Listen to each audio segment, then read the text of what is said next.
السلام علیکم ورحمۃ اللہ وبرکاتہ. کیا حال ہے سب کا؟ الحمدللہ. نحمده ونصلی علی رسولہ الکریم. اما بعد فاعوذ باللہ من الشیطان الرجیم. بسم اللہ الرحمن الرحیم. رب اشرح لی صدری ویسر لی امری واحلل عقدۃ من لسانی یفقہوا قولی. پیج 964 سے. والاستعانۃ باللہ فی کل عمل استعانۃ بالقادر الذی لا یعجزہ شیء ورد الفعل الی الفاعل الذی بیدہ کل شیء. والاستعانۃ باللہ، اور اللہ سبحانہ وتعالی سے مدد طلب کرنا. جیسے ہم کہتے ہیں ایاک نعبد و ایاک نستعین، تو اللہ سبحانہ وتعالی سے مدد طلب کرنا فی کل عمل، ہر عمل میں. استعانتاً، یہ ایسی مدد طلب کرنا ہے بالقادر، اس قادر ذات سے، الذی لا یعجزہ شیء، جس کو کوئی چیز بھی عاجز نہیں کرتی. یعنی اللہ سبحانہ وتعالی ہر چیز دینے پہ قادر ہے، ہماری ہر مشکل آسان کرنے پہ قادر ہے. اس کے لیے کوئی چیز مشکل نہیں. اسی لیے ہم ہر نماز کی ہر رکعت میں اس سے مدد طلب کرتے ہیں، اور ہماری یہ مدد ہر چیز کے بارے میں ہونی چاہیے، ہماری ہر ضرورت کے بارے میں. ورد الفعل، اور لوٹانا کام کا، الی الفاعل، کام کرنے والے کی طرف، الذی بیدہ کل شیء، جس کے ہاتھ میں ہر چیز کی بادشاہت ہے، ملکیت ہے. یعنی چونکہ ہر کام کرتا اللہ ہے، اسی کے اذن سے، اسی کی دی ہوئی طاقت سے، اسی کی دی ہوئی عقل سے انسان کرتا ہے، تو اصل میں کرنے والا اللہ ہے. تو پھر کیا کرنا چاہیے؟ مدد بھی اسی سے طلب کرنی چاہیے جو سب کچھ کر سکتا ہے اور جو کر رہا ہے. فالاسباب تعمل بامر اللہ، تو جتنے بھی اسباب ہیں یہ سارے اللہ کے حکم سے عمل کرتے ہیں. وَنِسْبَةُ الْعَمَلِ إِلَى الْأَسْبَابِ وَحْدِهَا، اور عمل کی نسبت صرف اسباب کی طرف کر دینا، تُبْعِدُنَا عَنِ اللَّهِ سُبْحَانَهُ، یہ ہمیں اللہ سبحانہ وتعالی سے دور کر دیتا ہے. یعنی اگر ہمارے ذہن میں صرف یہ ہو کہ کام کوئی انسان کر رہا ہے یا کوئی مشین کر رہی ہے، اور صرف اسی کی طرف توجہ ہو اور یہ سمجھا جائے کہ بس یہی سب کچھ کر رہا ہے، اور اللہ سبحانہ تعالیٰ کو یاد نہ رکھا جائے یا اس کا ذکر نہ کیا جائے یا اس پہ بھروسہ نہ کیا جائے یا اس سے مدد نہ مانگی جائے، تو اس کا مطلب یہ ہے کہ ہم پھر صرف اور صرف اسباب ہی کے ہو کے رہ گئے ہیں، جو کہ درست نہیں. اسباب اختیار کرنا چاہیے، لیکن مسبب جس نے اسباب پیدا کیے اس کو بھولنا نہیں چاہیے. فاللہ مالکھا، تو اللہ ہی ان کا مالک ہے. کن کا؟ اسباب کا. اللہ ہی اسباب کا مالک ہے. ومالک الکون کلہ، اور ساری کائنات کا مالک ہے. وہی لا تخرج عن تدبیرہ وامرہ، اور یہ سب اس کے نظام اور حکم سے باہر نہیں نکلتے. یعنی اسباب بھی اور کائنات بھی سب اللہ کے کنٹرول میں ہے، اور کوئی چیز بھی اس کے حکم کے بغیر نہیں چلتی. وَلَقَدْ مَكَّنَ اللَّهُ بَعْدَ خَلْقِهِ مِنَ الْأَسْبَابِ الظَّاهِرَةِ فِي الْأَرْضِ، اور البتہ تحقیق اللہ سبحانہ تعالیٰ نے قدرت دے رکھی ہے اپنی بعض مخلوق کو زمین میں ظاہری اسباب کی. یعنی اللہ نے بعض لوگوں کو ظاہری اسباب عطا کر رکھے ہیں. مال ہے، صحت ہے، اسی طرح حکومت ہے، جاہ و منصب ہے، جس کی بنا پر انسان بہت آگے بڑھ جاتا ہے، بہت کچھ کر لیتا ہے. لیکن یہ یاد رکھنا چاہیے کہ یہ بھی دراصل اللہ ہی کی دی ہوئی ہے. اللہ نے وہ اسباب کسی انسان کو عطا کر رکھے ہیں.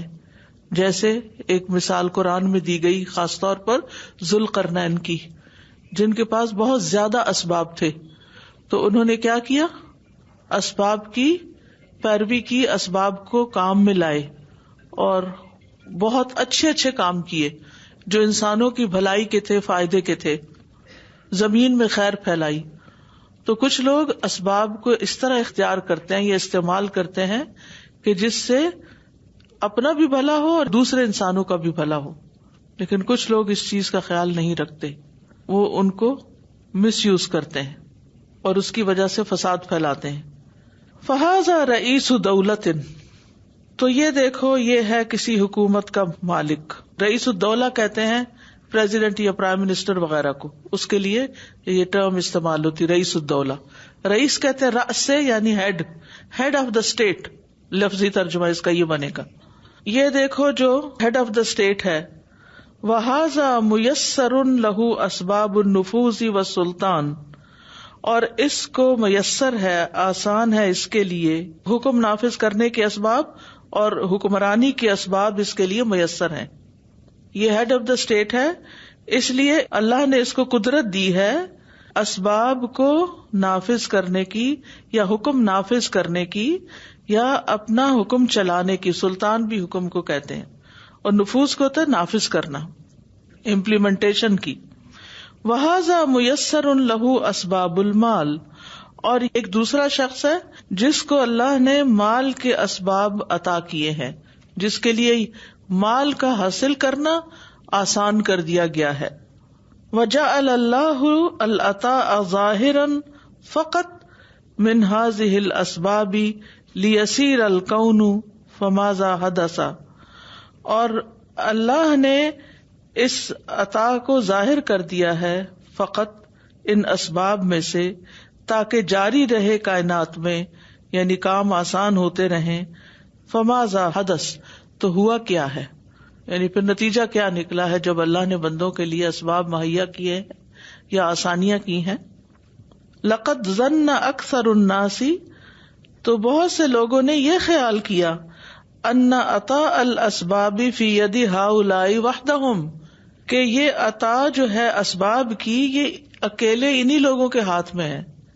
یعنی مثلاً اگر کسی کو کوئی حکومت ملی ہے تو عوام کیا سمجھ رہی ہے کہ اب ساری پاور اسی کے ہاتھ میں ہے، اور اس سے اوپر جو اللہ ہے جو اسے بھی کنٹرول کر رہا ہے اس کی طرف نہیں دیکھتے. تو جب اللہ نے عطا کیا، آسان کیا، کچھ لوگوں کو اسباب عطا کیے ہیں، تو پھر کچھ لوگوں نے یہ سمجھا کہ شاید ہر چیز کے یہ کلی مالک ہیں. وَأَنَّ مُخَالَفَتَهُمْ سَتُؤَدِّي إِلَى الْحِرْمَانِ مِنْ مُقَوِّمَاتِ الْحَيَاةِ، اور یہ کہ ان کی مخالفت کرنا یہ محرومی تک لے جائے گا زندگی کو قائم کرنے والی چیزوں سے. یعنی اگر ان کی بات نہ مانی، کن کی؟ صاحب اختیار کی، مثلاً کسی بادشاہ کی، کسی حاکم کی، اگر اس کی بات نہ مانی تو پھر کیا ہوگا؟ مجھے جو وسائل ملنے ہیں اس کے ذریعے ان سے میں محروم ہو جاؤں گا. یعنی انسان پھر بڑوں پر پورا بھروسہ اور انحصار کرنے لگ جاتا ہے. وَأَنَّ طَاعَتَهُمْ وَلَوْ فِي مَعْصِيَةِ اللَّهِ، اور ان کی اطاعت خواہ اللہ کی نافرمانی میں ہی کیوں نہ ہو، سَتُعْطِي الْإِنسَانَ الْحَيَاةَ الرَّغِدَةَ، ضرور دے گی انسان کو خوشحال زندگی. وہ سمجھتے ہیں کہ ان لوگوں کی ہی بات ماننے سے انسان کو خوشحال زندگی مل سکتی ہے. الَّتِي يَتَمَنَّاهَا، جس کی وہ تمنا کرتا ہے.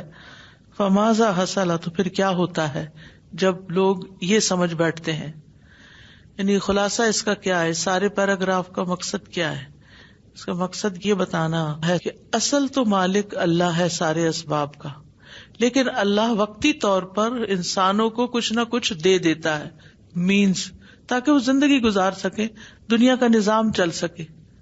اب اس کے بعد کیا ہوتا ہے کہ کچھ لوگ سمجھتے ہیں کہ اللہ کچھ نہیں پیچھے، یہ سارا بس یہی مالک کے کل ہے، یہی مالک کے مختار ہے، لہٰذا وہ ساری انہی کی اطاعت کرنے لگتے ہیں، حتیٰ کہ غلط کاموں میں بھی ان کی بات ماننے لگتے ہیں، اور یہ سمجھتے ہیں کہ اگر ہم نے ان کی بات نہ مانی تو ہم سے زندگی کی جو آسانیاں ہیں وہ ختم ہو جائے گی، ہمارے لیے کچھ نہیں رہے گا، ہم محروم ہو جائیں گے. اس کی ایک گھریلو زندگی کی حد تک ایک چھوٹی سی مثال لکھیں. مثلاً اللہ نے مرد کو قوام بنایا ہے، آپ کے ہسبینڈ ہیں یا آپ کے فادر ہیں، تو بعض اوقات وہ آپ کو نیکی کا کوئی کام کرنے نہیں دیتے اور کسی غلط کام کو کرنے کا کہتے ہیں. مثلاً بعض خواتین نے مجھے بتایا کہ ان کے ہسبینڈ کو نماز پڑھنا پسند نہیں، ان کا نماز نہیں پڑھنے دیتے. آپ نے بھی شاید کوئی سنا ہوگا ایسا مسئلہ کہ نماز نہیں پڑھنے دیتے. اب وہ عورت ہسبینڈ کے سامنے اگر نماز پڑھتی ہے تو اس کی پٹائی ہوتی ہے، یا گھر میں لڑائی ہوتی ہے، یا فتنہ فساد ہوتا ہے. اب وہ کیا سوال کرتی ہے کہ کیا میں نماز پڑھتی رہوں یا نماز نہ پڑھوں، کیونکہ اگر میں نے نماز پڑھی تو پھر یہ میری شامت آئے گی. کچھ مرد حجاب نہیں کرنے دیتے. فرعون کی مثال آپ کے سامنے ہے. تو یہ تو گھر کی ریاست ہے نا چھوٹی سی، اس میں جو لوگ کنٹرول کرتے ہیں وہ بعض اوقات اس قسم کی پابندیاں لگا دیتے ہیں جو نیکی کے کام میں رکاوٹ بن جاتی ہیں. تو پھر انسان کیا سوچتا ہے کہ میرا اور کون ہے، اگر اس نے مجھے طلاق دے دی تو پھر میں کہاں جاؤں گی. اور بعض تو باقاعدہ طلاق کی دھمکی دیتے ہیں، بلکہ مشروط طلاق ہی دے دیتے ہیں. ایک خاتون آئی کہنے لگی کہ میرے ہسبینڈ نے کہا اگر تم اپنے ماں باپ سے ملی میرے علم میں لا کر یا لائے بغیر چھپ کے کسی بھی طرح کہیں بھی تو تمہیں طلاق ہے. تو کہتی کہ اب میں یعنی نہ فون کر سکتی ہوں نہ کہیں مل سکتی ہوں، کیونکہ دا مومنٹ میں ان سے ملی تو مجھے طلاق ہو جائے گی، تو پھر میں کہاں جاؤں گی. ہو سکتا ہے آپ کے یہ تو ایکسٹریم کیسز ہیں، لیکن بعض اوقات ایکسٹریم کیسز نہیں بھی ہوتے.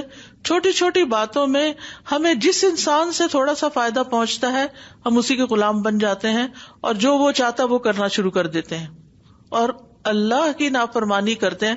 حالانکہ اس انسان کے پاس جو کچھ ہے وہ کس کا دیا ہوا ہے؟ اللہ کا دیا ہوا ہے. وہ خود مختار نہیں ہے اس میں، لیکن ہم دھوکا کھا جاتے ہیں. الشیطان یعدکم الفقر وَيَأْمُرُكُمْ بِالْفَحْشَاءِ وَاللَّهُ يَعِدُكُمْ مَغْفِرَةً.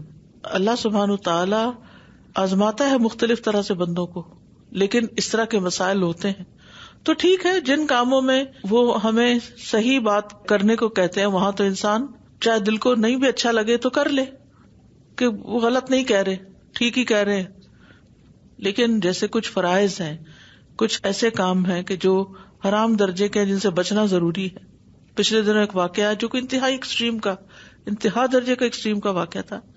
ایک عورت نے کہا کہ نہ میرے ماں باپ تھے، بھائی تھے لیکن وہ پرواہ نہیں کرتے تھے، اور جب شادی ہوئی تو ہسبینڈ کچھ کرتا نہیں تھا اور وہ مجھے کہتا تھا جاؤ مختلف مردوں کے پاس اور تم کمائی کر کے لاؤ. Can you imagine? میں یہ بات اس لیے کر رہی ہے تو بہت آکورڈ سی مثال، لیکن یہ حقیقی واقعہ ہے. اور وہ خاتون کہتی تھی کہ اور اگر میں انکار کرتی تھی یا میں نہ کرتی تو کہتا تھا طلاق دے دیتا تھا اور پھر رکھ لیتا تھا، پھر طلاق دے دیتا تھا، پھر رکھ لیتا تھا. اس کو پتہ نہیں کتنی طلاقیں ہو چکی تھی. ایسے بھی لوگ زندگی بسر کر رہے ہیں، ایسے بھی مجبور لوگ ہوتے ہیں دنیا میں. تو پھر انسان بعض اوقات ایکسٹریم درجے کے حرام کام میں ملوث ہو جاتا ہے، کیونکہ انسان سمجھتا ہے کہ اگر میں یہاں سے نکلا تو میرا تو کوئی ٹھکانا ہی نہیں. ٹھیک ہے، اگر واقعی کوئی عورت ایسی مجبور ہے تو اس کا معاملہ اللہ کے سپرد ہے، لیکن انسان کو حد الوسع کوشش کرنی چاہیے کہ وہ کسی حرام کام میں مبتلا نہ ہو یا کسی جائز کام سے نہ رکے صرف اس لیے کہ اگر میں نے ایسا کیا تو مجھے یہ بینیفٹس نہیں ملیں گے جو کسی خاص شخص سے مل رہے ہیں. اور بعض لوگ تو کوئی بڑا مسئلہ بھی نہیں ہوتا، بس چھوٹی سی ناراضگی نہیں دیکھ سکتے، چھوٹی سی ناپسندیدگی نہیں دیکھ سکتے اور اپنے آپ کو بہت سے خیر سے محروم کر لیتے ہیں. مثلاً ہسبینڈ وائف کے بیچ میں بہت اچھی بنی ہوئی تھی، لیکن جب سے بیوی نے قرآن کورس کرنا شروع کیا اس کا موڈ کچھ آف رہنے لگا. تو اب بیوی کیا سوچتی ہے؟ چھوڑو قرآن کورس، گھر کو اچھا رکھو. نہیں، یہ آپ کے لیے ایک امتحان ہے، ایک آزمائش ہے کہ آپ توازن کیسے قائم کرتے ہیں. آپ قرآن کورس چھوڑنے کی بجائے اس کے ساتھ رویے میں اور اچھے ہو جائیں، اور اس ٹائم کے علاوہ جو باقی کام ہیں اس کے وہ بہت اچھی طرح کر دیں تاکہ آپ سے یہ نیکی بھی نہ چھوٹے اور وہ بھی نہ چھوٹے. تو کہنے کا مقصد یہ ہے جو یہ یہاں پر بات کر رہے ہیں کہ لقد ظن اکثر الناس ان عطاء الاسباب فی ید ہؤلاء وحدہم. جب بندے یہ سوچ لیتے ہیں نا کہ اسباب کا دینا بس صرف انہی لوگوں کے ہاتھ میں ہے، وَأَنَّ مُخَالَفَتَهُمْ سَتُؤَدِّي إِلَى الْحِرْمَانِ، اور ان کی مخالفت سے محرومی ہوگی، یہ محرومی کی طرف لے جائے گی ان کی مخالفت، کس سے؟ من مقومات الحیاتی، زندگی قائم کرنے والی چیزوں سے، یعنی جس پہ زندگی کا انحصار ہے.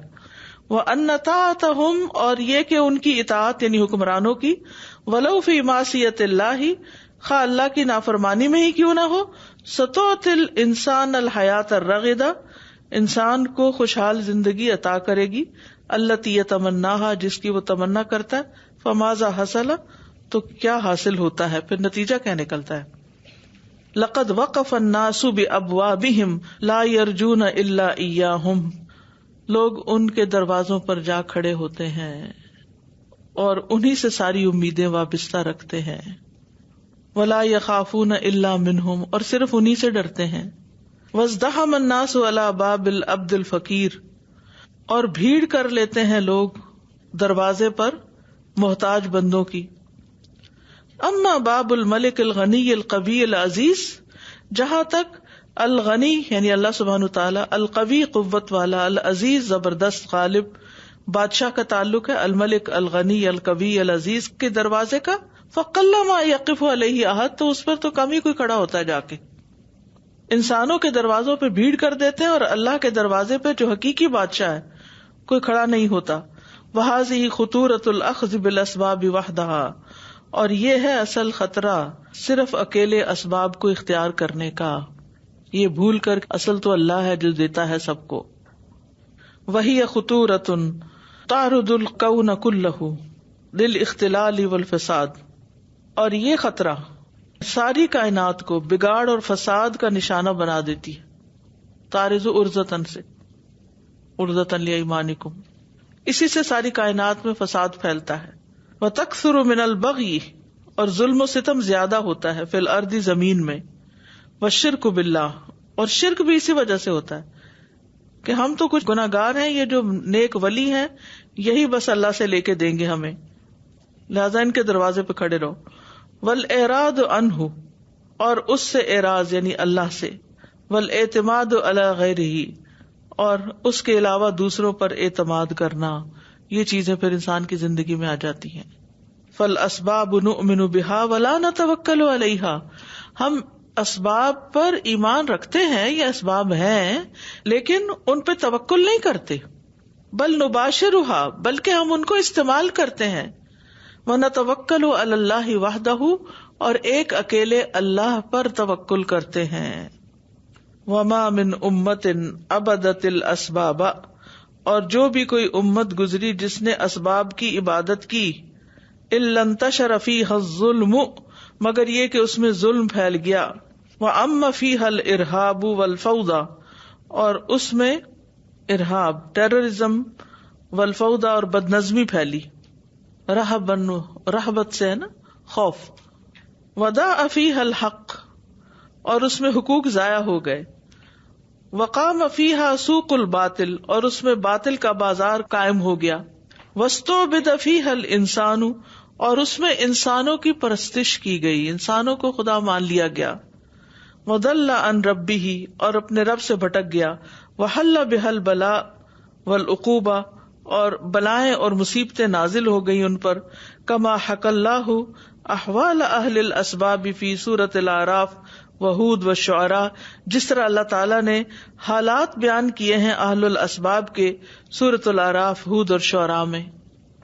سادہ یہ ساری چیزیں پڑھ کے میرے ذہن میں ایک سرکاری دفتر کا نقشہ آ گیا تھا، جہاں پہ مختلف ارباب بیٹھے ہوئے ہوتے ہیں، مختلف کام کر رہے ہوتے ہیں، اور لوگ اپنی مجبوریاں یا اپنے مسائل لے کر وہاں پر آتے ہیں. اور لٹرلی ایسا ہوتا ہے کہ وہ یہ کہتے ہیں کہ ہمارا قلم نہیں چل سکتا جب تک ہماری جیب میں کچھ نہیں جائے گا. تو یہ ساری چیزیں پھر معاشرے کے اندر رشوت اور مختلف قسم کے بگاڑ کا سبب بن جاتی ہیں. پھر ان ظہور القدرت الالہیہ، بے شک اللہ کی قدرت کا ظاہر ہونا، بجانب الاسباب، اسباب کے پہلو میں، اسباب کے ساتھ ساتھ، تنبیہ للناس، لوگوں کو متنبہ کرنا ہے، لیعلموا ان اللہ هو الذی اعطى الاسباب، تاکہ وہ جان لیں کہ اللہ ہی ہے وہ جو اسباب عطا کرتا ہے. ویستطیع کما آتاها ان یمنعها، اور وہ استطاعت رکھتا ہے کہ جیسے وہ عطا کرے ان کو ایسے ہی روک بھی دے، یعنی وہ روکنے کی بھی استطاعت رکھتا ہے. فَهُوَ الَّذِي بِيَدِهِ كُلُّ شَيْءٍ، تو وہی ہے جس کے ہاتھ میں ہر چیز ہے. فمن ترک المسبب وعبد السبب فقد ضل. تو جو شخص مسبب کو بھول جائے، چھوڑ دے، اور سبب کی عبادت میں لگ جائے تو وہ تو گمراہی ہو گیا. فمن کان یملک الجاہ والسلطان. تو جو شخص جاہ اور سلطان یعنی منصب اور اتھارٹی رکھتا تھا، ثم اصبح تریدا، پھر وہ دھتکار دیا گیا، لا یجد من یصافحہ، وہ کسی کو نہیں پاتا جو اس سے مصافحہ بھی کرے. سبحان اللہ. کئی دفعہ ایسے ہوتا ہے نا کہ لوگ جب کسی بڑے عہدے پہ پہنچ جاتے ہیں تو ہر کوئی سلام کرنے انہیں پہنچ جاتا ہے. دا مومنٹ وہ اس سے ریٹائر ہوتے ہیں تو تنہا رہ جاتے ہیں، کوئی ان سے ہاتھ ملانا بھی گوارا نہیں کرتا کہ اب ان بوڑھے لوگوں کے پاس کھڑے ہو کے کیوں وقت ضائع کریں اپنا. کتنی بڑی عبرت کا مقام ہے. ثم اصبح تریدا، ریجیکٹڈ، ریٹائرڈ، ناٹ نیڈڈ، لا یجد من یصافحہ. ومن ینتقل من الحکم الی السجن، اور جو تخت حکمرانی سے قید کی طرف، قید خانے کی طرف لے جایا جائے، منتقل ہو جائے. ومن یخرج من السجن الی الحکم، اور جو قید خانے سے نکل کر حکمرانی تک پہنچے جیسے یوسف علیہ السلام. ومن کان یملک الثروۃ والاموال، اور جو کوئی مالک تھا مال و متاع کا، ثم اصبح فقیرا، پھر وہ فقیر ہو گیا ایک دن. تجمع لہ الصدقات، اب اس کے لیے صدقات جمع کیے جاتے ہیں. اللہ اکبر. میں ذاتی طور پر کسی شخص کو جانتی ہوں کہ جو آپ یوں کہیں کہ بڑے مینشنز میں رہنے والے، لیکن حالات نے ایسا پلٹا کھایا کہ اب ہر چیز کے لیے محتاجی، ہر چیز کے لیے، یو نیم اٹ، کسی بھی چیز کے مالک نہیں رہے. تو یہ اللہ سبحانہ تعالیٰ اپ اینڈ ڈاؤن دنیا میں ہمیں دکھاتا ہے تاکہ یقین کریں اس بات کا کہ اصل میں تو سارے اسباب اللہ ہی کے پاس ہیں. جب جس کو چاہے دے اور جب جس سے چاہے لے لے، اور جس کے پاس ہیں وہ ان کی وجہ سے غرور نہ کرے، یہ نہ سوچے کہ یہ ہمیشہ اس کے پاس رہیں گے، وہ تو کبھی بھی جا سکتے ہیں. اور جس کے پاس نہیں وہ مایوس نہ ہو کہ شاید میری ہمیشہ ہی حالت یہ رہے گی. اللہ سبحانہ تعالیٰ جب چاہے بے حساب دے سکتا ہے. کل یوم ہوا فی شأن کل ذالک وغیرہ یحدث امامنا، یہ سب جو اوپر بیان ہوا ہے اور اس کے علاوہ بھی ہمارے سامنے رونما ہوتی رہتی ہیں. لیذکرنا بقدرت اللہ وحکمتہ ومشیئتہ، تاکہ ہمیں یاد دلاتی رہے اللہ کی قدرت اور اس کی حکمت اور اس کی مشیت. وَأَنَّهُ هُوَ الَّذِي يُؤْتِي الْمُلْكَ وَالْجَاهَ وَالسُّلْطَانَ وَهُوَ الَّذِي يَسْلُبُهَا إِذَا شَاءَ، کہ وہی ہے جو بادشاہت، جاہ و منصب اور حکمرانی عطا کرتا ہے، اور وہی ہے جو جب چاہے چھین لیتا ہے. فَإِذَا عَبَدَ النَّاسُ هَذِهِ الْأَسْبَابَ، اور جب لوگ ان اسباب کی بندگی کرنے لگتے ہیں، وَانْطَلَقُوا يَسْجُدُونَ لَهَا، اور ان کے آگے سجدہ کرنے لگتے ہیں، ازالہ اللہ ان کو لے جاتا ہے، زائل کر دیتا ہے. ولیکن لماذا، لیکن کیوں؟ لکی یفیق الناس، تاکہ لوگوں کو افاقہ ہو، ویعلموا ان اللہ هو الذی آتی الاسباب، تاکہ ان کو بھی سمجھ آئے کہ یہ اللہ ہی تھا جس نے اسباب دیے تھے. وان هذه الاسباب لیست ذاتیۃ للحاکم او الغنی، اور یہ اسباب ذاتی نہیں تھے، ان کی ذاتی اسباب نہیں تھے، انہوں نے خود اپنی ذات سے نہیں کچھ کوشش کر کے حاصل کیے تھے.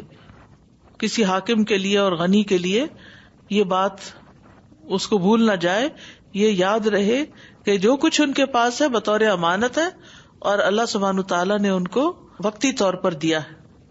وَلَوْ كَانَتْ ذَاتِيَّةً، اور اگر یہ اسباب ذاتی ہوتے، لما زالت عنہ، تو اس سے کبھی زائل نہ ہوتے. کتنا خوبصورت جملہ ہے. ہمارے پاس جو کچھ ہے نا، یہ امانت ہے ہمارے پاس، ہمارا اپنا نہیں ہے، حتیٰ کہ اولاد بھی. کیونکہ اگر اپنی ہو تو اپنے ہاتھ میں ہی رکھے، کہیں جانے نہ دیں. لیکن کتنی دفعہ لوگوں کے بچے فوت ہو جاتے ہیں، وہ ان کو چھوڑ کے چلے جاتے ہیں. جب تک اللہ چاہتا ہے کسی کو اس کے پاس رکھتا ہے، جب چاہتا ہے اس سے لے جاتا ہے، کیونکہ یہ سب کچھ اللہ کا ہے. جب کوئی فوت ہوتا ہے تو ہم کیا پڑھتے ہیں؟ انا للہ و انا الیہ راجعون. ہم بھی اللہ کے ہیں اور ہم بھی اس کی طرف جانے والے ہیں. اگر اللہ نے مال لے لیا یا اولاد لے لی یا کوئی اور چیز لے لی تو پھر اس موقع پر صدمے کا علاج کس طرح کیا جائے کہ یہ سب اللہ ہی کا دیا ہوا ہے اور اللہ ہی لینے والا ہے. ولو كانت ذاتیۃ لما زالت عنہ بل جمیع المخلوقات والاسباب ملک للہ وحدہ، بلکہ ساری مخلوقات اور سارے اسباب ایک اکیلے اللہ وحدہ لا شریک لہ کی ملکیت ہیں. قل اللہم مالک الملک تؤتی الملک من تشاء وتنزع الملک ممن تشاء وتعز من تشاء وتذل من تشاء بیدک الخیر انک علی کل شیء قدیر. کہہ دیجیے اے اللہ جو ملک کا مالک ہے، جس کو تو چاہتا ہے ملک عطا کرتا ہے اور جس سے تو چاہتا ہے ملک چھین لیتا ہے، اور تو عزت دیتا ہے جس کو تو چاہتا ہے اور تو ذلت دیتا ہے جس کو تو چاہتا ہے. ساری بھلائی تیرے ہاتھ میں ہے، بے شک تو ہر چیز پر قدرت رکھنے والا ہے. قل اللہم مالک الملک تؤتی الملک من تشاء وتنزع الملک ممن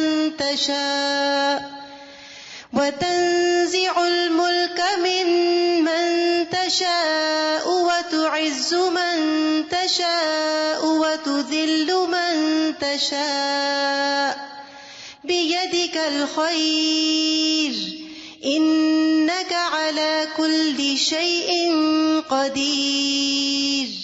وجمیع الاسباب التی خلقها اللہ فی قبضۃ اللہ، اور جتنے بھی اسباب ہیں سارے کے سارے جن کو اللہ نے پیدا کیا وہ اللہ ہی کے کنٹرول میں ہیں. فہی لا تعمل بذاتها، وہ خود سے خود کام نہیں کرتے. ولا تعطی بذاتها، اور نہ ہی خود سے خود کسی کو کچھ عطا کرتے ہیں. وانما تعمل وتعطی بارادۃ اللہ، وہ تو کام کرتے ہیں اور دیتے ہیں اللہ کے ارادے سے. الذی هو علی کل شیء قدیر، وہ جو ہر چیز پر قادر ہے. والذی تری قدرتہ فی ضعیف ینصرہ اللہ علی قوی، وہ ذات تم دیکھتے ہو اس کی قدرت کو کہ کسی کمزور کے اندر کس طرح اس کی قوی کے مقابلے میں مدد کرتا ہے. کما نصر اللہ موسیٰ علی الطاغیۃ الجبار فرعون، جس طرح اللہ نے موسیٰ علیہ السلام کی مدد کی اس سرکش جبار فرعون کے مقابلے میں. ونرى قدرتہ فی مظلوم ینصرہ اللہ علی ظالم، اور ہم اس کی قدرت یعنی اللہ کی قدرت دیکھتے ہیں مظلوم کے اندر جس کی اللہ ظالم کے مقابلے میں مدد کرتا ہے. وحین تضیق الاسباب وتعجز، اور جس وقت اسباب تنگ ہو جاتے ہیں اور عاجز کر دیتے ہیں. یأتی فرج اللہ، اللہ کی وسعت آتی ہے. کما قال سبحانہ للنبی صلی اللہ علیہ وسلم واصحابہ، جس طرح کہ اللہ سبحانہ تعالیٰ نے نبی صلی اللہ علیہ وسلم اور ان کے ساتھیوں سے فرمایا. وَاذْكُرُوا إِذْ أَنْتُمْ قَلِيلٌ، یاد کرو جب تم بہت تھوڑے تھے. مُسْتَضْعَفُونَ فِي الْأَرْضِ، زمین میں کمزور سمجھے جاتے تھے. تخافون ان یتخطفکم الناس، تم ڈرتے تھے کہ کہیں تمہیں لوگ اچک کے نہ لے جائیں. فآواکم، تو اس نے تمہیں پناہ دی. وأیدکم بنصرہ، اور اپنی مدد کے ساتھ تمہاری تائید کی. ورزقکم من الطیبات لعلکم تشکرون، اور طیبات میں سے تمہیں رزق عطا کیا تاکہ تم شکر ادا کرو. وَاذْكُرُوا إِذْ أَنْتُمْ قَلِيلٌ مُسْتَضْعَفُونَ فِي الْأَرْضِ تَخَافُونَ أَنْ يَتَخَطَّفَكُمُ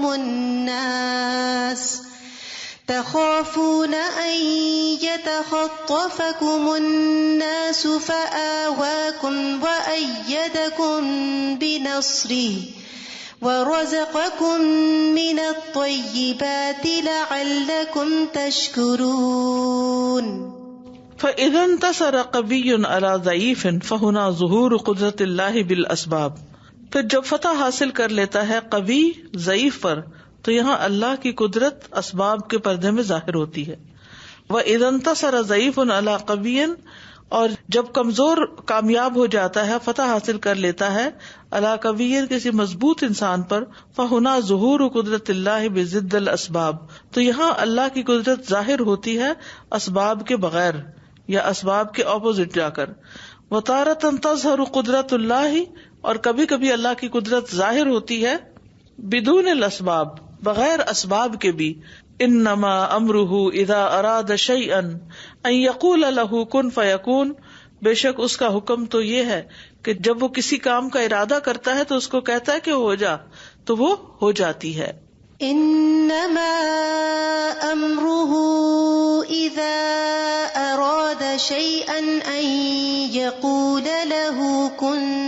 فيكون. والمؤمن اذا عزت علیہ الاسباب توجہ الی ربہ فسألہ. تو مومن وہ ہوتا ہے کہ جب اسباب اس پہ مشکل ہو جاتے ہیں، یعنی اسباب کم ہو جاتے ہیں، نہیں ہوتے اس کے پاس، تو اپنے رب کی طرف متوجہ ہو جاتا ہے. لأنہ یعلم انہ اذا کانت الاسباب لا تعطیہ، کیونکہ وہ جانتا ہے کہ اسباب اسے کچھ نہیں دیتے. فإن اللہ الذی خلق کل شیء وبیدہ کل شیء قادر ان یعطیہ بدون الاسباب، کہ بے شک اللہ تعالیٰ نے ہی ہر چیز کو پیدا کیا، ہر چیز اسی کے ہاتھ میں ہے، وہ اس بات پہ قادر ہے کہ وہ اسباب کے بغیر بھی عطا کر دے. بعض اوقات ایسا ہوتا ہے نا، کسی کے بچے نہیں ہوتے، ڈاکٹرز کہتے ہیں کہ نہیں تم دونوں ہی بیمار ہو، نہیں ہو سکتے، تو بھی انسان مایوس نہ ہو. یہ ہمارے جسم بھی اللہ نے بنائے اور ان میں بچے پیدا کرنے کی صلاحیت بھی اللہ نے رکھی ہے. زکریا علیہ السلام کو اللہ نے اتنے دیر کے بعد اولاد دی، تو وہاں کہاں اسباب تھے؟ تو اللہ تو وہ ہے کہ جو اسباب کے بغیر بھی دیتا ہے، اس لیے ہمارے مانگنے میں یقین ہونا چاہیے.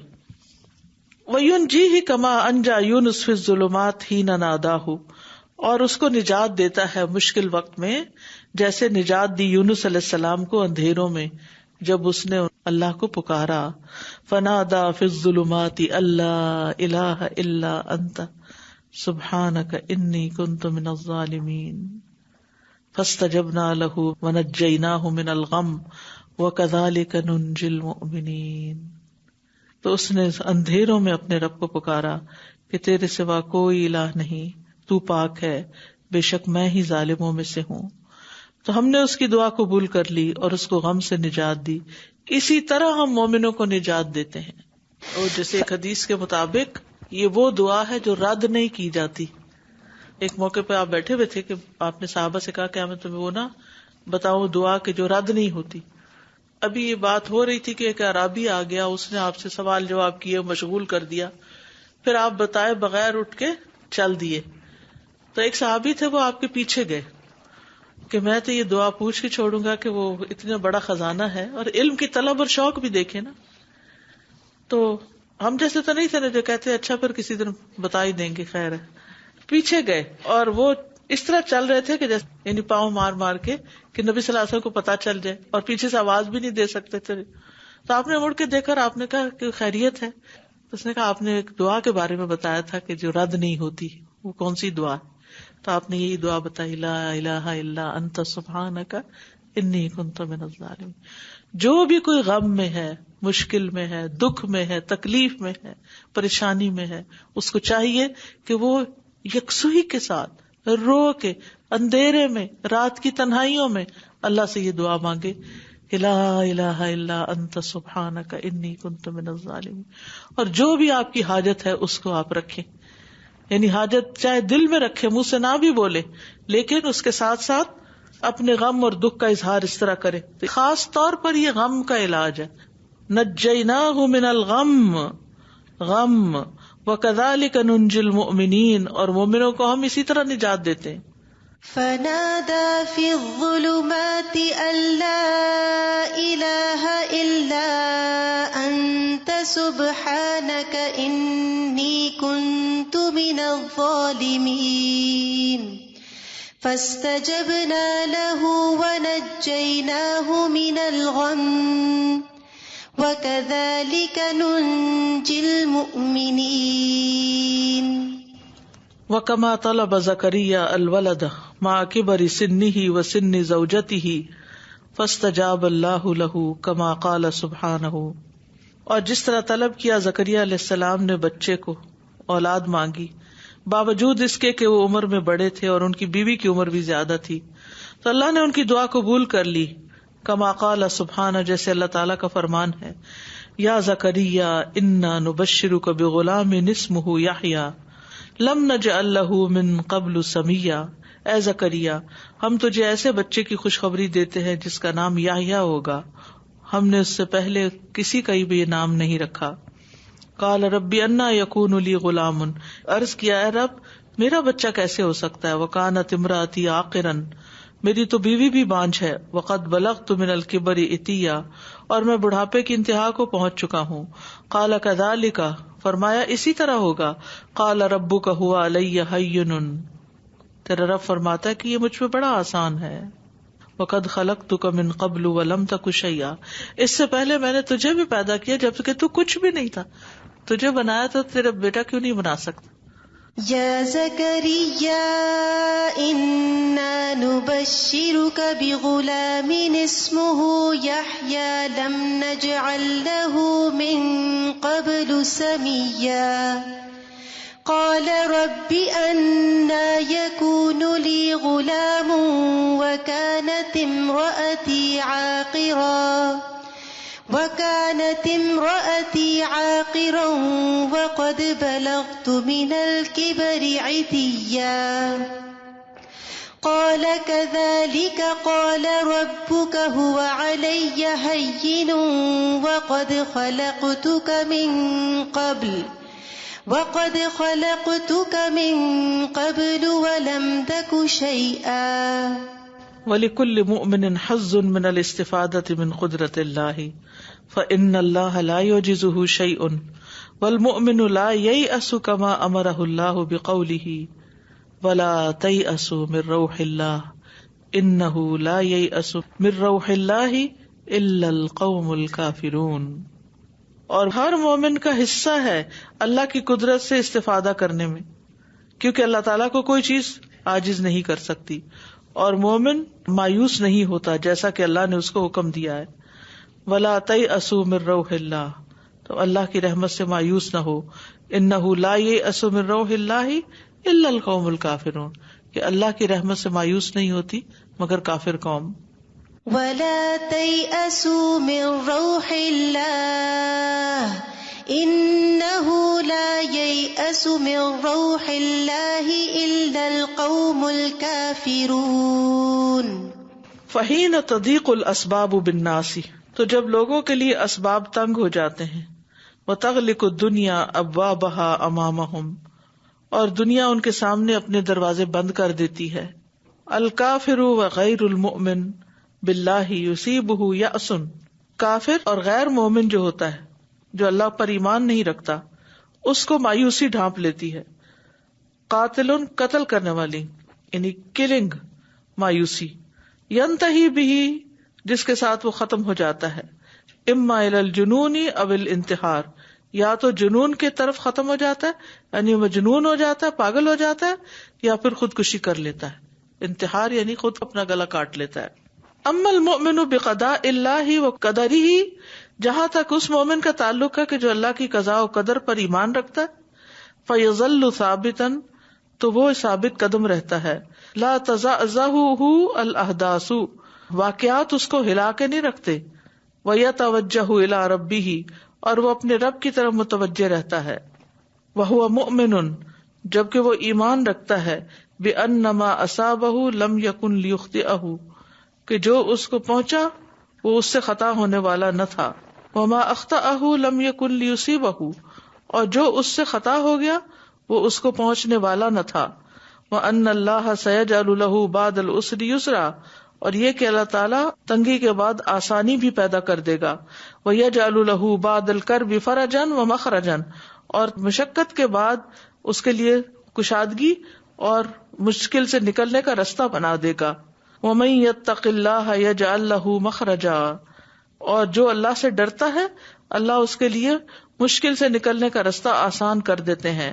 وَيَرْزُقُهُ مِنْ حَيْثُ لَا يَحْتَسِبُ، اور اس کو وہاں سے رزق دیتے ہیں جہاں سے وہ سوچ بھی نہیں سکتا، جہاں سے اس کا خیال بھی نہیں جاتا. وَمَن يَتَوَكَّلْ عَلَى اللَّهِ، تو جو اللہ پہ توکل کرتا ہے، فَهُوَ حَسْبُهُ، تو وہ اس کو کافی ہوتا ہے. إِنَّ اللَّهَ بالغ أَمْرِهِ، بے شک اللہ اپنے کام کو کر کے رہنے والا ہے. قد جعل اللہ لکل شیء قدرا، اللہ نے ہر چیز کے لیے ایک وقت مقرر کر رکھا ہے. وَمَن يَتَّقِ اللَّهَ يَجْعَل لَّهُ مَخْرَجًا وَيَرْزُقْهُ مِنْ حَيْثُ لَا يَحْتَسِبُ وَمَن يَتَوَكَّلْ عَلَى اللَّهِ فَهُوَ حَسْبُهُ إِنَّ اللَّهَ بَالِغُ قد جعل الله لكل شيء قدرا. اللہم علمنا ما ینفعنا وانفعنا بما علمتنا انک انت العلیم الحکیم. اے اللہ ہمیں علم عطا کیجیے جو ہم کو فائدہ دے، اور ہمیں فائدہ دیجیے اس چیز کے ساتھ جو ہم سیکھ چکے ہیں، بے شک تو ہی علم والا حکمت والا ہے. I was thinking, we have used so many asbab in our life, but dua is above every kind of sabab. And sometimes we are, actively using the other asbab and we tend to forget the dua that is above all of those things.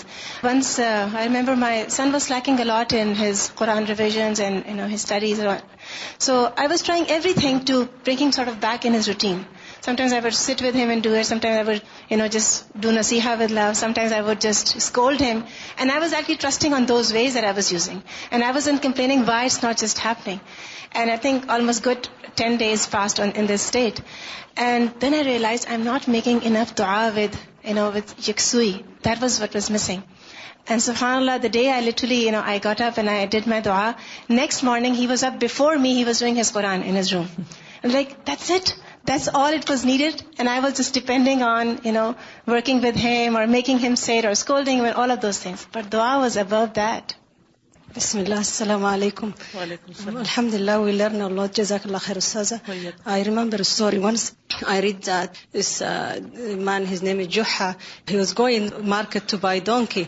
And then they said to him, Juha, where are you going? He said, I'm going to buy donkey. And then they said, say inshallah. He said, why should I say inshallah? I have money in my pocket and the donkey is in the market. And then he came back, his neighbor asked him, Juha, where is the donkey? He came without donkey. He said, the money is gone inshallah. His pocket was empty, so the money fell. So I understand and we learn inshallah that even if we have money in our hand, if Allah didn't write it, we cannot do it. Only Allah subhanahu wa ta'ala when He writes it. السلام علیکم اساتذہ. Actually جب یہ lesson شروع کیا تو ایک دماغ میں بات آئی کہ اللہ تعالیٰ نے انسان کو خود مختار پیدا کیا.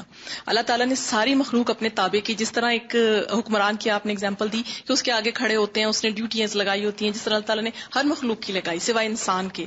انسان کو خود مختار پیدا کیا, اس کو اسباب پرووائڈ کر دیے کہ تم سیکھو, اس کو راستے دکھا دیے کہ یہ صحیح ہے یہ غلط ہے.